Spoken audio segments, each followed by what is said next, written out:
Hello, this is Jacob with Polysophical. Thank you for tuning in again for our continued lecture on second-order effects.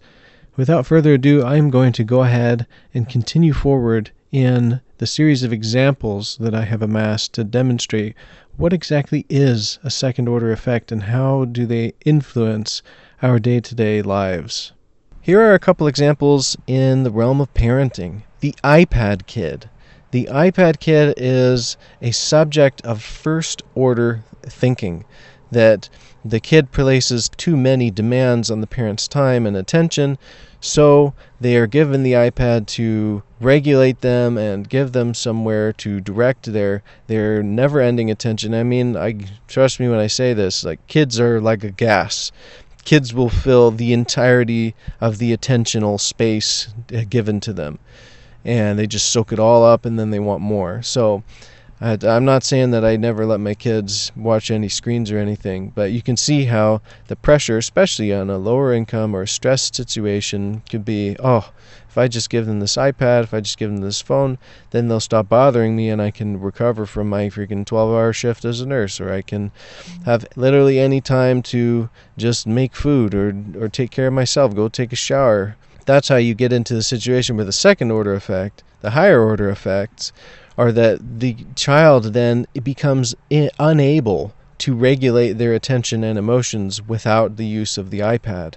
And then you've really done damage in a pretty serious way to this kid, because especially in terms of the child research, if the kid is not able to socially integrate by the time they're about 4 years old, then the ripple effects last throughout the rest of their life.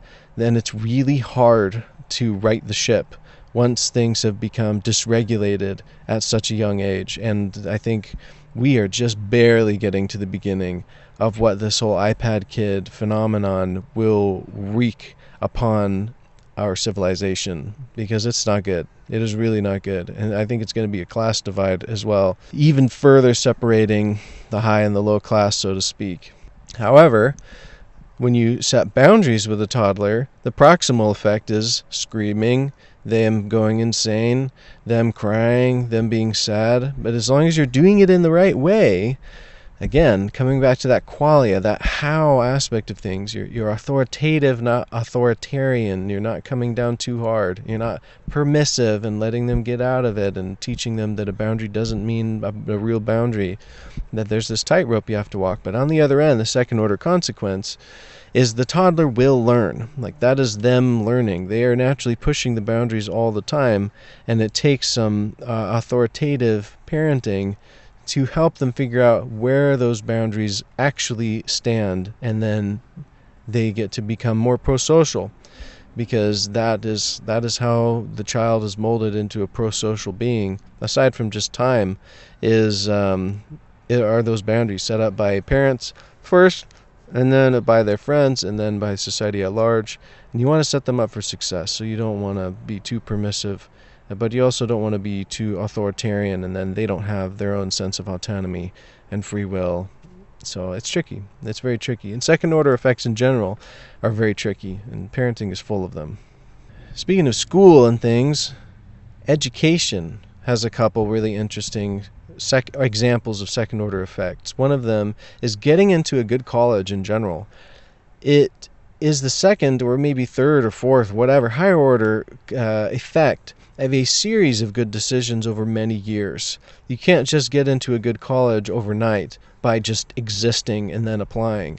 Unless, of course, you belong to one of the rich families who can make a donation or what have you to make sure you get into that fancy school, which even then it's not guaranteed, because if you have really bad GPA, they have to maintain their own standards, and they might say no even if you're from a big-time family. So it's a series of good decisions to prioritize school and getting good grades and doing extracurriculars, all these things, over a very long period of time.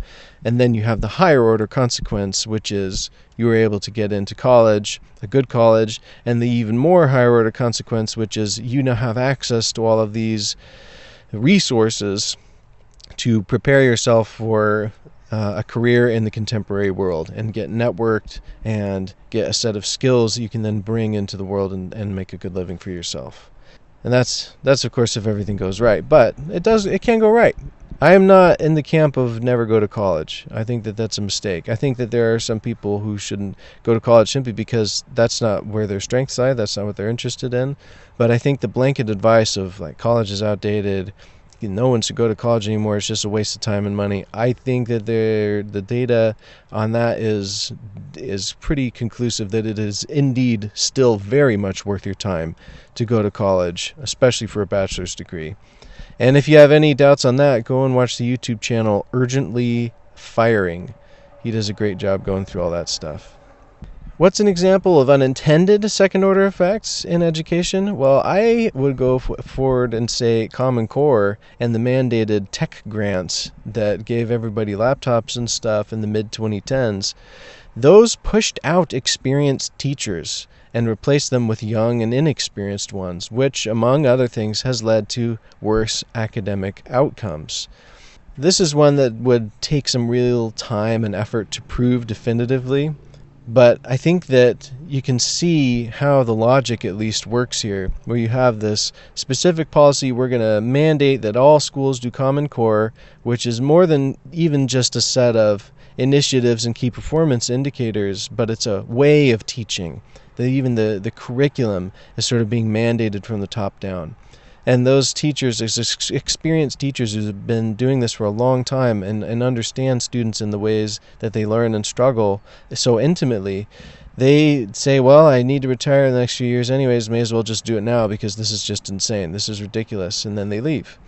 And then someone has to fill that gap, which come in from largely younger, less experienced teachers.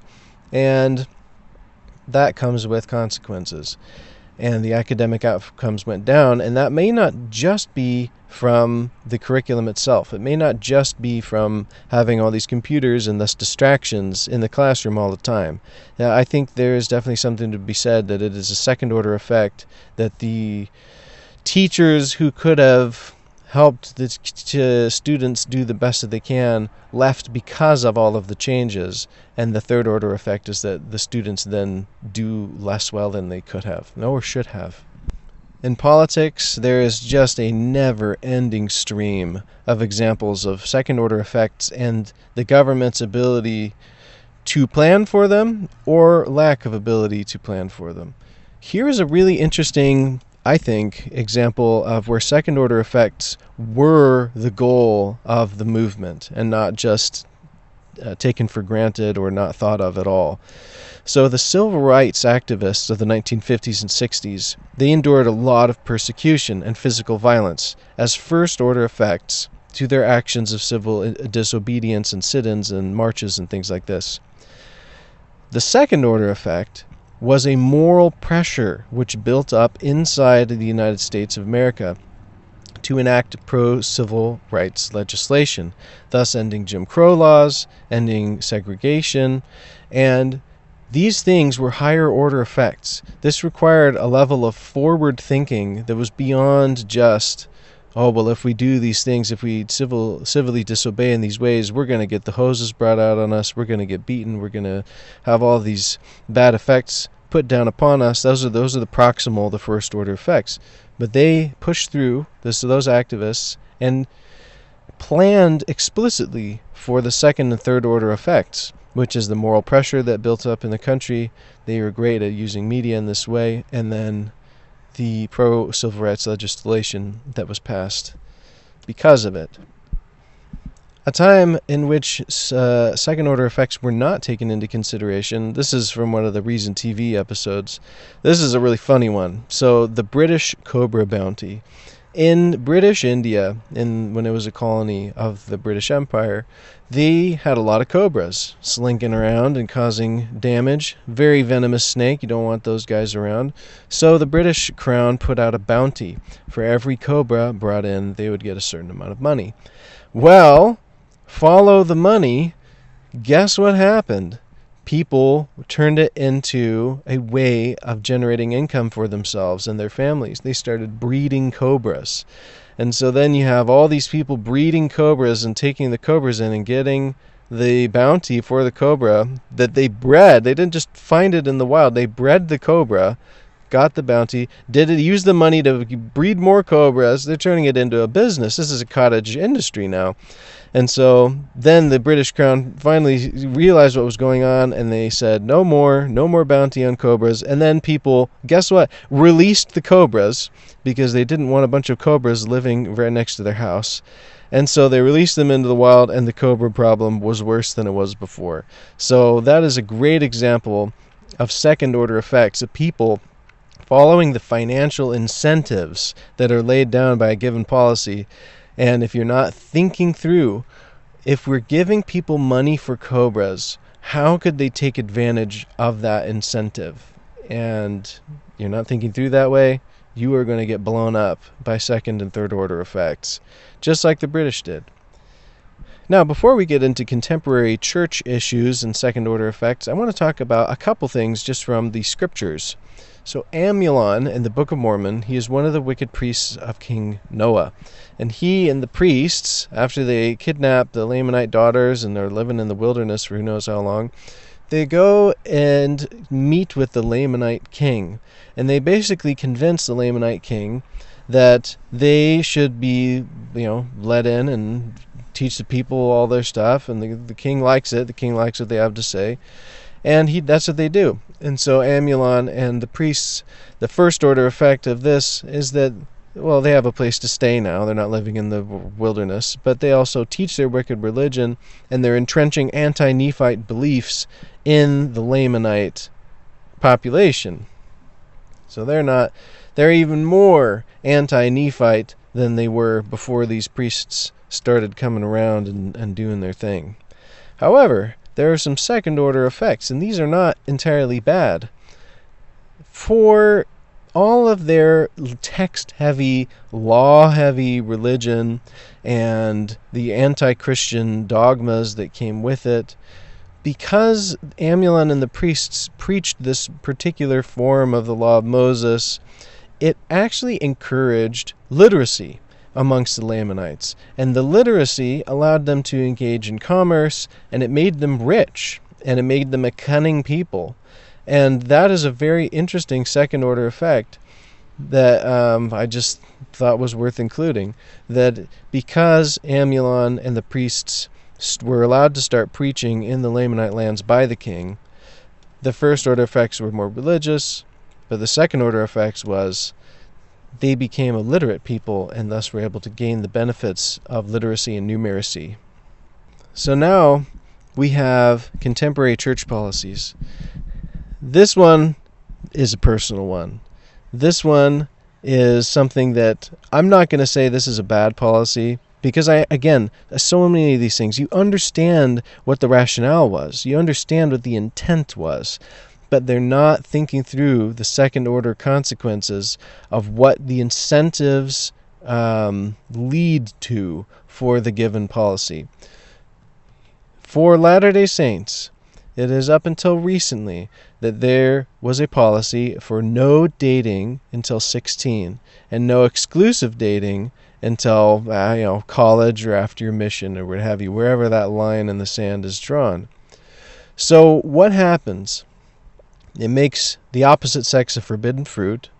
It leads ultimately to a non-committal culture of dating, and that leads, and it's a second-order effect, to a non-committal make-out culture, because if we can't date, if we haven't been able to date for all these years, but we still are sexually attracted to each other, why not just do this so we can still be in lines with the law itself, and we're just going to be making out, having a good time. We're not having sex, we're just making out, and so that's perfectly fine because it's within the rules. Of course, what that does is the opposite of what the church leaders are hoping for, which engenders a culture of non-committance. There is no commitment between male and female partners. It's all just hedonistic, which is the natural way of things. It just comes up in this really idiosyncratic way in Latter-day Saint culture, because it's trying to meet a purity standard that has been set up by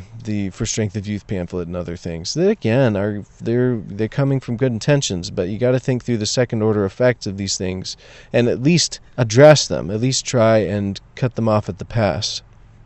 It's also important to keep in mind the way in which the policy is applied. And here's an example of what I mean by that. So parents that are too strict, that strictness of adhering to the no dating before you're 16 law will intimidate other youth from asking that person out. Thus, by obeying the law too austerely, you then ostracize yourself or are ostracized by your parents from the other youth, and thus not leading to any healthy connection. So then when you get out into the world and you find that you're alone and the parents aren't around, then you have the opportunity for connection, but it's going too far. I know that this happens. Sort of this whiplash effect of the parents who are too gung-ho with a particular policy, like the no dating till you're 16 rule, and then it whiplashes and causes problems once the kid inevitably is on their own and not under the thumb of mommy and daddy. So in addition to this no dating until you're 16 policy, there are also these arbitrary rules that get added on with time to try and meet the ambiguous standards of, well, they're 16, but they can't date exclusively, so what do they do now? So then it turns into things like, well, you can't go on dates with the same person 2 times in a row, but you can only go on group dates, and so then, well, you're going on a group date with all these people just so that you can be with the person that you actually want to see. These sorts of things very quickly lead to hurt feelings, a general sense of being jaded with the whole dating scene and being so young and feeling this sense of being jaded, like whatever. That's not good.